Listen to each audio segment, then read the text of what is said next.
Hi everyone, this is the dispatch for Friday, May 1st.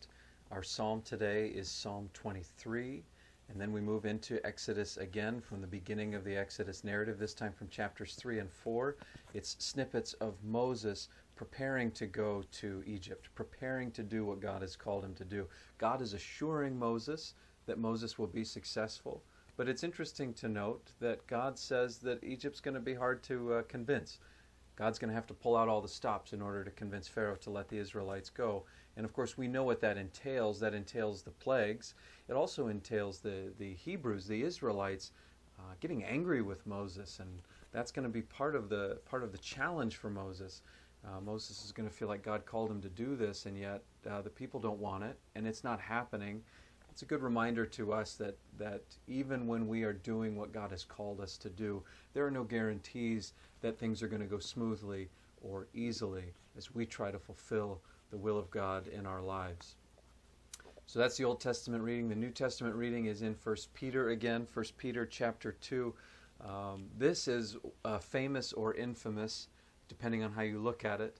A little passage. The author says, "Fear God, love the emperor." And this enters us into centuries of debate about the Christian perspective on political authority.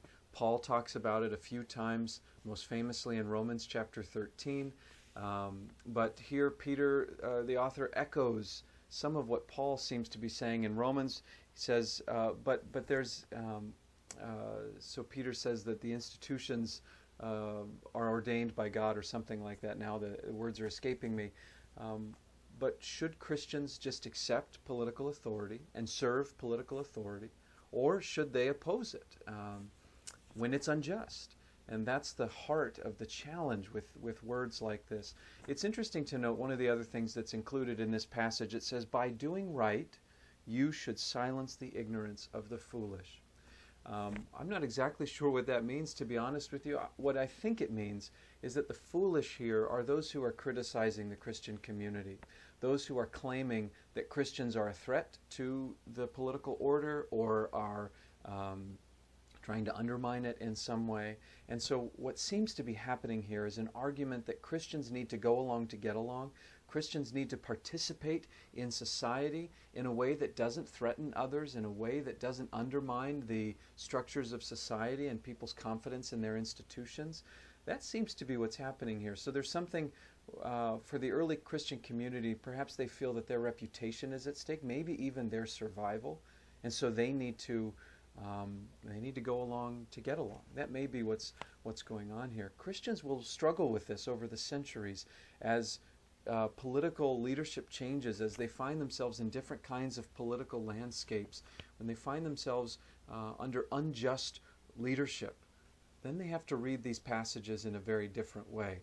Whereas when the political leadership of a country is much more amenable to Christianity and to the well-being of the masses, well, that's a very different story. It's much easier to say that such a government is instituted by God. Generally speaking, Christians, at least in our tradition, have said that what God institutes is the role of government, meaning that government has a very important God-ordained role to play. And when they play it well, they are fulfilling God's will. And when they play it poorly, they're not. And they shouldn't be obeyed. So it's complicated. And this is just a little dip into that very, very complicated theological debate that has been going on for centuries.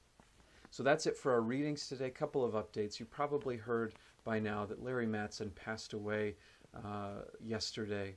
So please keep the Matson family in your prayers. It was a blessing for his family to be able to be with him before he passed away. Also, a couple important things happening this weekend.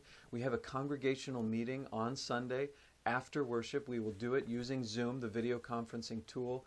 An email went out yesterday with all the information you need, so find that information there. I'll remind you of some of this on Sunday morning as well, so we can get as many people participating in that meeting as possible. The big action item is the election of our officers, but we'll also be giving a financial update as well. The other thing happening Sunday is that we are celebrating communion together. And there's information on our website milfordpc.org, about what communion will look like. It's going to happen in each of our homes, and we'll be doing it together but separate, and so it's going to be different. So read through the information I've provided, and if you have questions about it, please let me know. One of the things that I'd really love for you to do is, once you have set your communion table for you and your family, or if it's just you, for you, take a picture of it, post it to our Facebook page. There will be a post on Sunday morning where you can add your picture in a comment, or you can email it to me. I think this is one way. Sharing our different setups is one way that we can feel like we are sharing this meal as a community of faith, as the family of God, even though we are not physically together. That's it for today. I hope you have a wonderful weekend. We'll see you Sunday, and we'll see you again here on Monday.